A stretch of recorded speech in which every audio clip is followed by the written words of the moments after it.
Hi everyone, this is Ofer. In the previous video, I showed you how to install Kafka on a Linux virtual machine. And in this video, I will show you how to connect Kafka to ServiceNow via StreamConnect. There are a couple of items that we need to verify on the instance, on the ServiceNow instance. So the first thing we need to do is to make sure that the instance is connected to the correct data center and it's connected to the right load balancer. In the instructions that are attached to the video, we have the prerequisites, and one of the first prerequisites is to make sure that we're connected to the correct load balancer and we don't get an error.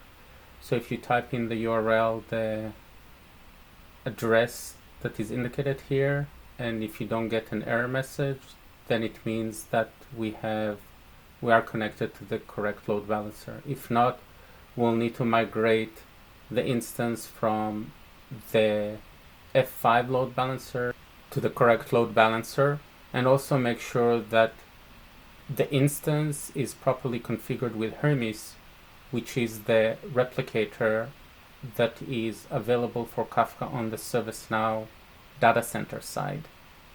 So based on the instructions that are provided to this video, we have verified that the instance is connected to the correct load balancer, and we got a valid response here.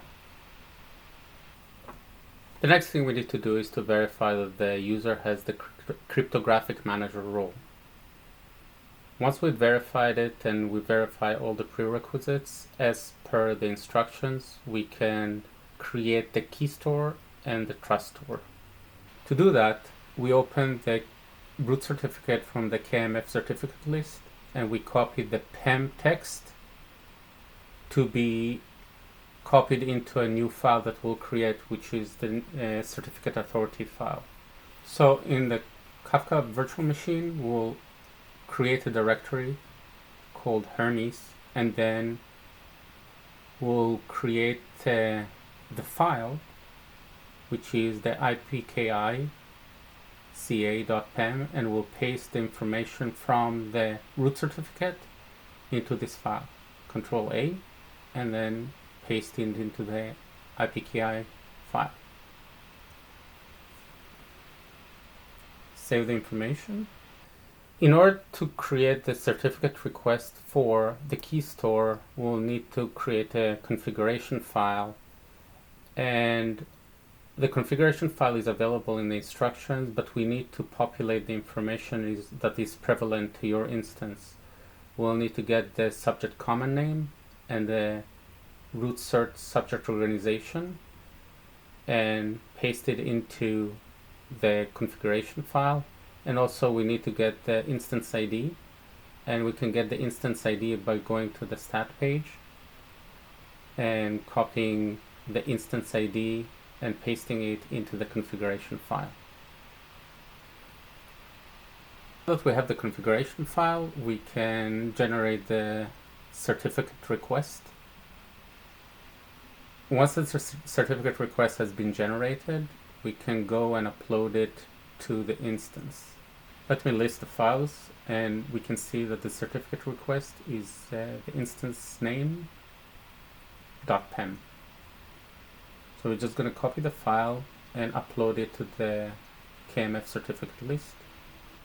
Once the request has been uploaded, it will create the signed certificate based on the request. And we need the information from the signed certificate, which would be a new record. We can either download the PEM file, or we can copy the text in the PEM certificate field. But before copying the information from the signed certificate to the directory, I want to make sure that we're at the correct directory, just making sure that we're prepared for it. Now, in the Kafka Linux machine, we're currently on the Kafka directory. I want to change it to my root directory because it will give me a better access to the Hermes file, Hermes directory that we've created earlier.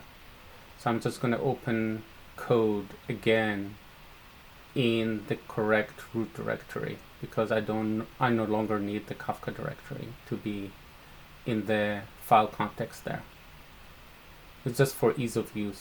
So I'm just going to put in the password and maximize the screen here.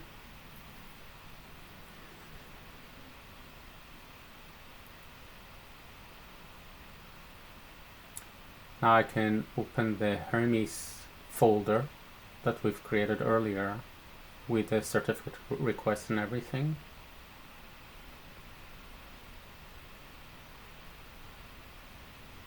Just going to list the files in the Hermes directory just to see what we have there. So we have the request, which is the instance name.pem, and what we do need to create is the signed certificate from the latest record in the KMF certificate list. So again, we'll just copy the text rather than download it. So just select all and then copy the text and then create a new file. And you can see how easy it is to use Visual Studio to create files rather than VI. So we'll call it customer-cert and we'll paste the PEM certificate text into this file. We'll save it in Visual Studio and then we'll list the file, and now we have the customer-cert PEM file available. Now we would want to create the key store, and we'll use both the key file and the PEM file to create the key store file. So just change the instance name to the correct instance name, and then it will generate keystore.p12. We just need to provide some passwords that we'll need to remember because we'll need to use them later on. And then we're going to list the files, and we can see that it created the keystore.p12 file. So now we'll need to create a trust store. In order to create a trust store, we'll need to go to Entrust website, and the URL is available in instructions, and download the non-EV SSL certificate authority. So we'll just use wget to get this file. So we have it in the directory now. Just list directory content, and we see that we have the Entrust certificate right there. So with this file we can create the trust store. We're going to use the key tool to create the trust store. So we have all the information, and for the trust store we'll also need to provide a password that we'll need to remember later on. We accept the trust store, and now we have both the key store and the trust store. So what we'll do next is to create a demo directory and copy the key store and the trust store to that demo directory, because we'll use it to produce and consume messages. So let me go into the demo directory, and we can see that we have both the key store and the trust store right there. So now we're going to create a couple of configuration files. So the first file is the consumer properties file, and the information for the consumer property is available in the instructions, but we'll need to change some of the information on this file to make sure that we have all the password and all the information, all the paths correctly to the key store and the trust store, because we'll need to use the configuration to connect to the instance. In fact, both consumer properties and producer properties are equivalent file. They are the same file, so we might as well create just a single file, which is properties.config, which is probably an easier way to go about that, but in this video I created two separate files.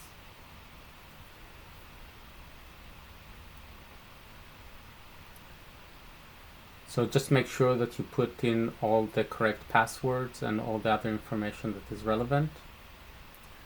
Back at the instance, we'll go to the Hermes diagnostics and open the instance information to get the bootstrap information. We'll need the consumer and producer bootstrap information when we construct the command to connect to StreamConnect, to the instance.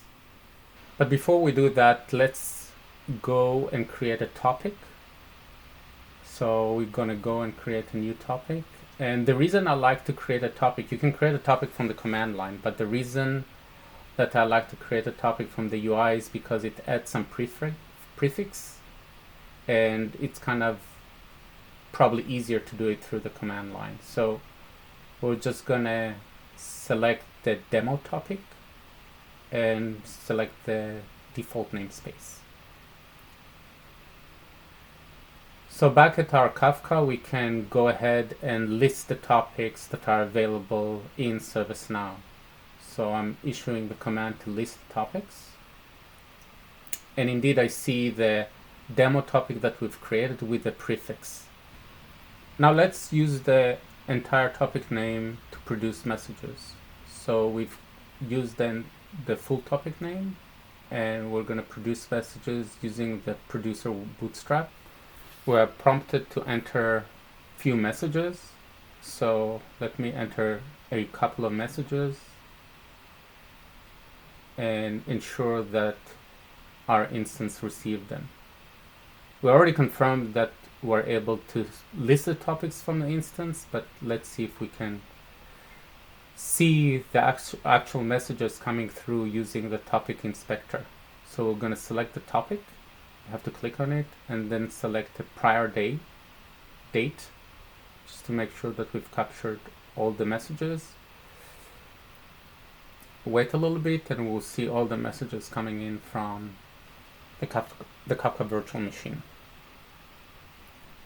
Now we're ready to consume messages. So I have opened several terminals, one with the producer and two with the consumers.